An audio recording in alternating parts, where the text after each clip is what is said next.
Malas na pwesto ng kama. Dapat mo itong iwasan kung ayaw mong malasin. Maaaring magdulot ng kamalasan ang maling pwesto ng higaan. Hindi alam ng karamihan na napakahalaga ng pagpupwesto ng ating mga higaan. Mayroon kang mga dapat iwasan dahil maaari itong magdulot ng sakit at iba't ibang uri ng kamalasan sa buhay. Ang paglalagay ng ating mga higaan sa pwesto na kung saan maaari tayong mag-generate ng mga auspicious energies ay makakatulong po para magkaroon tayo ng swerte sa ating buhay. Makaiwas tayo sa mga sakit at iba't iba pang mga kamalasan na naidudulot ng maling pwesto.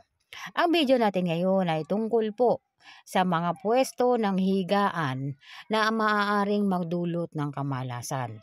Dapat mo itong iwasan dahil kung minsan ang pagkakaroon mo ng sakit sa mahabang panahon ay maaaring naidudulot yan ng maling pwesto ng higaan mo. O ang pagkakaroon mo ng problema sa pera ay maaari ding maidulot ng maling pwesto ng higaan. Buong pamilya ang makakaranas ng kamalasan, kaya't dapat iwasan para po maiwasan ang iba't iba pang mga kamalasan na maaari pang dumating.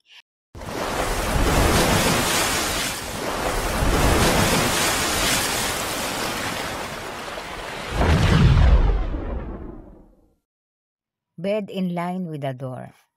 Ang ibig sabihin, ang higaan na nakatapat sa pintuan ay malas po. Tinatawag po yan na death position. Maaaring magdulot ng kamalasan yan sa mga tao na nakahiga dyan. Maaaring magkaroon ng iba't ibang sakit at iba't ibang kamalasan sa buhay. Maaaring sunod-sunod ang kamalasan, hindi na maipaliwanag kung bakit sunod-sunod ang kamalasan dahil po yan dyan. Ang mga wandering ghosts o mga wandering energies o ang mga wandering spirits na nasa labas ay maaari pong maakit sa ganyang positioning ng higaan ninyo at maaaring pumasok sila sa tahanan ninyo at sila ang magdudulot ng kamalasan sa inyo.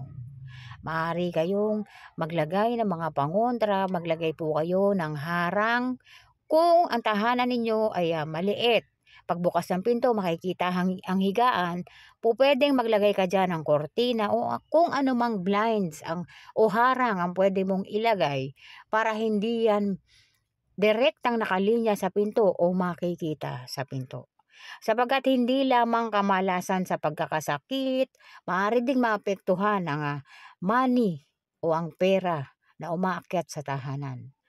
Maaari pong magdulot ng kamalasan yan at kahirapan. Kaya't iwasan po ang pinaka-cure na pwedeng gawin, pwedeng lagyan ng harang. Ano man pwede mong iharang dyan? Pwede mo lagyan ng kortina, pwedeng lagyan ng asin sa gilid at baguhin ang paghiga. Kung hindi kakayanin ang area, kung maliit ang area, baguhin ang paghiga. Iwasan na ang paa nakatutok sa pinto. Baguhin ang paghiga para hindi magdulot ng kamalasan, ngunit kinakailangan talaga na mailipat o malagyan ng harang para hindi direktang nakikita sa pinto. Bed under the beam. Ito po yung mga higaan na nasa ilalim ng beam. Maaari pong magkaroon ng mga ating energies at malas po yan. Kaya't dapat po iwasan kung po pwedeng lagyan ng kisame, lagyan nyo po para hindi magdulot ng cutting energies. Mga ritual po para makaakit ng swerte at maproteksyonan ang ating mga higaan. Unang-una po para po sa proteksyon ng ating mga bed. Ang ilalim ng bed ay po pwede po lagyan niya ng iba't ibang pangontra kagaya ng crystals. Kung may crystals po kayo, pwedeng maglagay.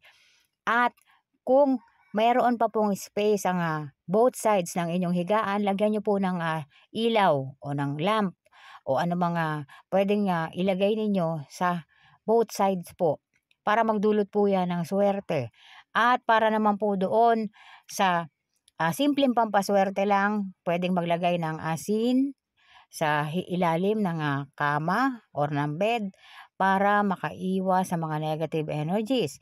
Kung gustong makaakit ng swerte, yung asin ninyo, lagyan ninyo yan ng coins. Lagay ninyo sa gilid ng inyong kama, pwede yan. Pwede rin ang paglalagay ng dahon ng laurel na nakalagay sa red pouch o anumang pulang tela na pwede ninyong paglagyan ng dahon ng laurel. Lagyan din ninyo yan ng coins at pwedeng ilagay yan sa ilalim ng unan or sa ilalim ng higaan, pwede pong ilagay yan para po makaakit ng swerte. At huwag pong kakalimutan para po sa pangontra ng iba't ibang mga negative energies, maglagay kayo ng asin sa ilalim ng higaan ninyo. Isang pamamaraan para makita kung may negative energies, kapag natunaw ang asin sa ilalim ng higaan ninyo, may negative energies dyan. Mas maganda kung mag-iinsenso kayo at iuurong ninyo ng bahagya ang inyong higaan sapagat mayroong negative energies na nananahan sa ilalim niyan. Hindi po matutunaw ang asin sa ilalim ng higaan kung hindi nabasa.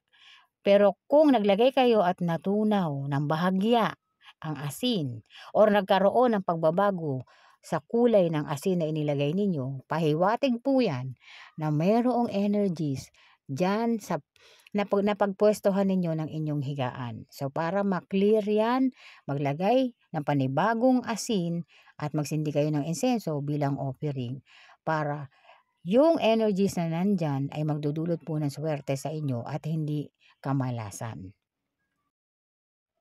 Ang iba't ibang pwesto ng ating higaan ay maaaring magdulot ng kamalasan.